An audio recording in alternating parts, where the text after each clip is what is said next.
Hold that pose long enough and someone might just come along and paint you. Any artist who'd see fit to paint me needs their eyes tested. What can you tell me about Almeidrea? Not as much as you'd probably wish. I only ended up crossing paths with her a handful of times, after I was chosen to be a lord on Lenegus. Ah, right. I almost forgot about Lenegus. How much do you think they know about what's been going on down here? It's safe to assume they know everything, though I know not why they choose to remain uninvolved.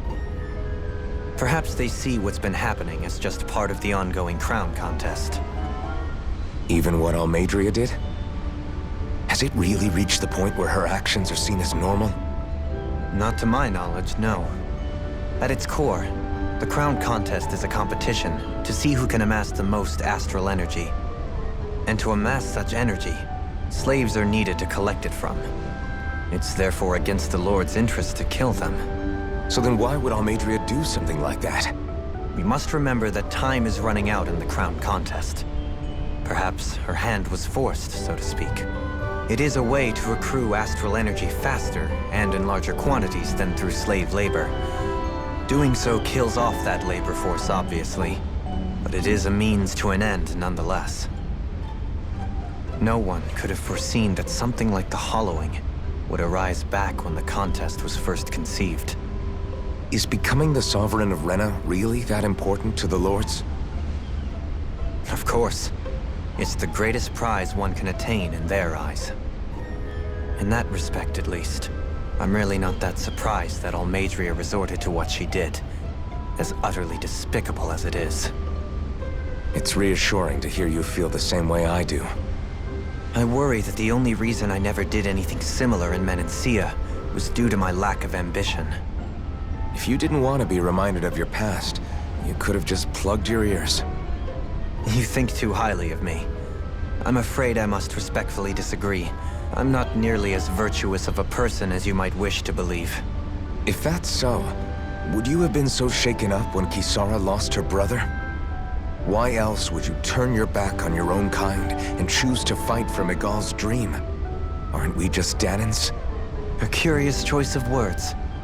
Did what you see in Mahag Saar hit you that hard? What Deadheim did to that city, he didn't liberate anyone. Anyone who refused to follow him was an enemy in his eyes. 300 years of Renan rule taught him nothing. What I have come to understand is that the conflict extends beyond Danan versus Renan. There is an internal quarrel as well. I mean to bring about a true, lasting coexistence in Menancia. But there are more walls we must topple first. And you don't think you can pull it off? Well, you seem to think you can, at least. Does that make us enemies? Insofar as an exchange of swordplay, no, it doesn't. Not good enough for you? Are you really... Forgive me. I will continue to fight by your side a while longer. That much I have decided.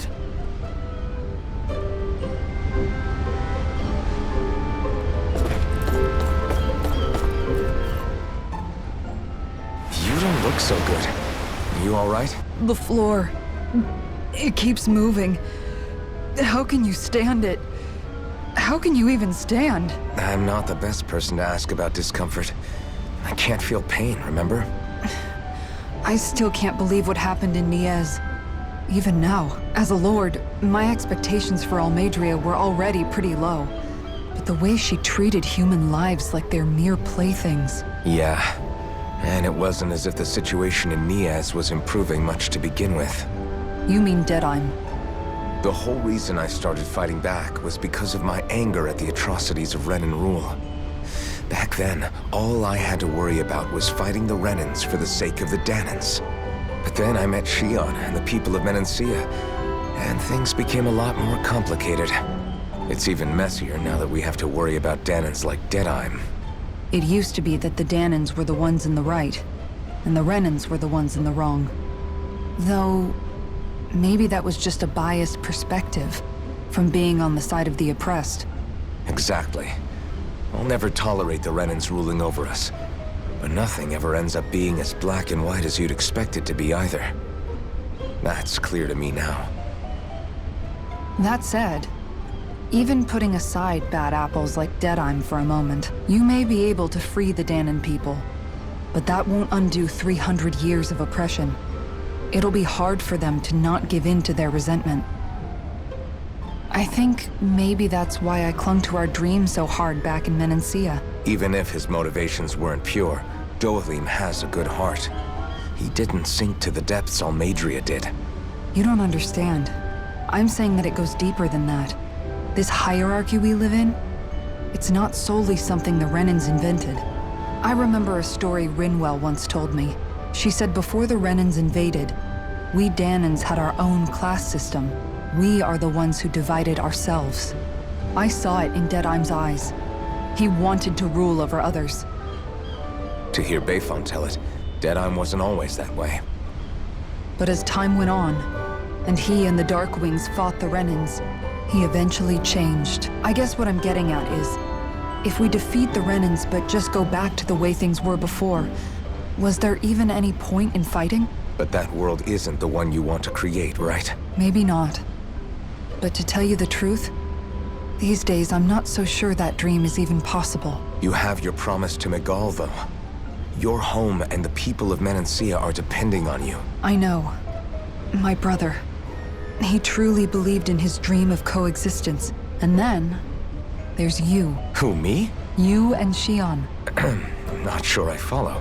Okay, then let me spell it out for you.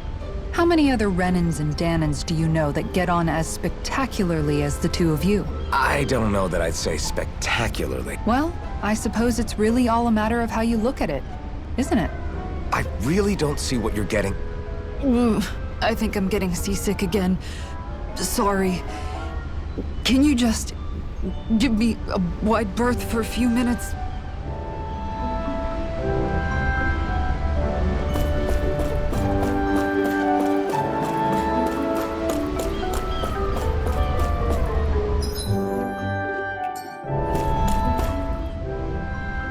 I took a look around inside the ship just in case, but I didn't find anything that looked like it might be suspicious. Thanks, I appreciate it. You know, it wasn't until I left Calaglia that I finally realized just how big the world is. When we tore down the wall in Calaglia, and I could finally see the horizon in the far-off distance, I had the exact same thought. Yeah, somehow the sea is different though. I'm not sure just how to put it. It's almost as if it just goes on forever. I bet my old man would have been blown away by this view. Yeah. Ever since he died, I've been thinking about what it was that he was really trying to say to me at the end. I keep going over his words again and again. And heck, maybe I'm just overthinking it all. Sometimes I wonder if it could have turned out differently. But no matter how much I play it back, I'm still no closer to finding any answers. And then there's everything with Rinwell. I stopped her from killing Almadria, but was that really the right thing to do?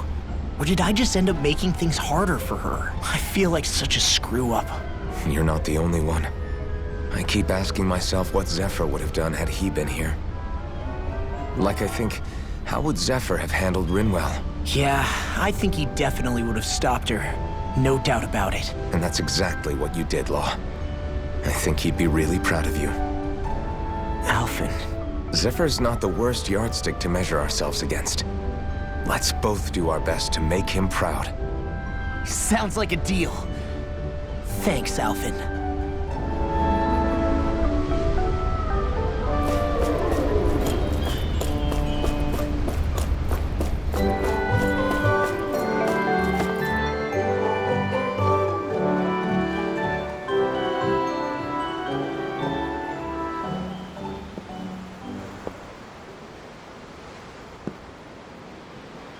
Do you think Law is okay? If you're worried, why don't you ask him yourself? Yeah. I think maybe I should apologize to him too. I should apologize to all of you, really. Us too? Well, I was kinda lying to you all this whole time. I was blind to everything except my own revenge. I never even considered the struggles all of you might be facing. We all have things we'd prefer to keep to ourselves, Rinwell. So what if you had something to hide? it doesn't undo the good that you've done, or the people that you've helped save along the way.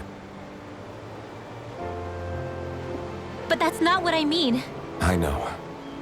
You're talking about Almadria, right? Yeah. I hate her, Alphen. I can't stop hating her. Even just thinking about her makes my head feel like it's going to explode. But it's not just her. I think about the way Law looked at me. I hated the Lord who killed my parents.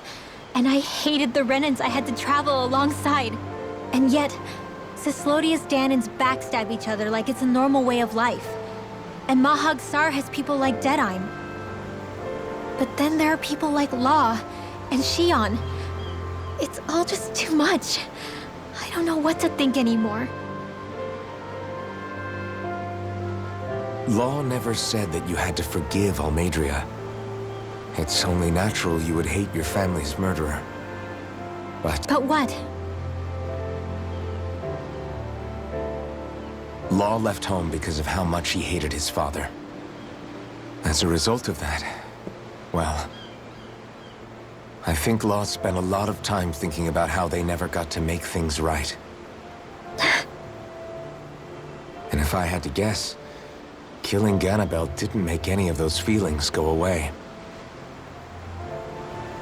Law let revenge fuel him, and I think now he's afraid you'll do something you'll regret. Afraid? Whatever happens to Almadria when this is all over is up to you. I'll respect whatever choice you make. Just think it over carefully for me, okay?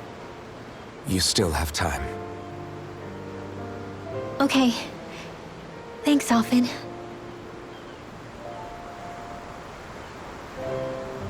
Say, back then, after the fight, I think I really made Shion mad. I don't know, though. Maybe it just looked that way.